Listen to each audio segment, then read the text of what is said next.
What is going on, guys? Welcome back. Commentary for you.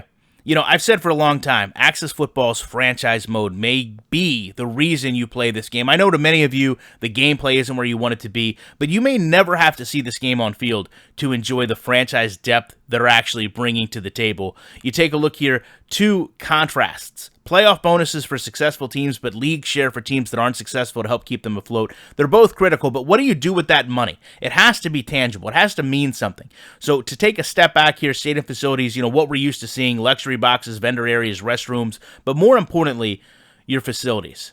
Training, rehab, transportation, going in and having an actual change to your team based on what your upgrades are doing. So this aerobic room here is going to affect player progression, team morale, and the occurrence of injuries. You're actually now buying something that's going to have a change in your team.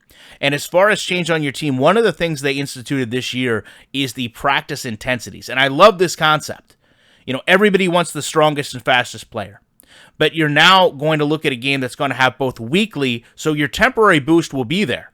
But at the end of the season, you're going to have a permanent change to these players. So you can't just go burn them out trying to shape them into the mold you want them to be.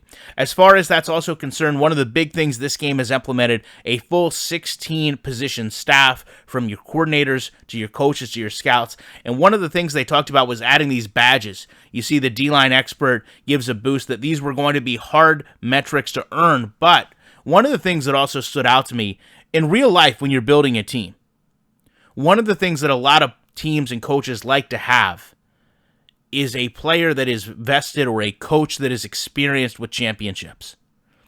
I immediately noticed this coach has no playoff record, no championship, no playoff experience.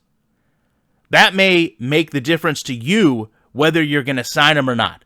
Does he have this championship pedigree? Has he been to playoff games before? And if not, I don't want him on my team.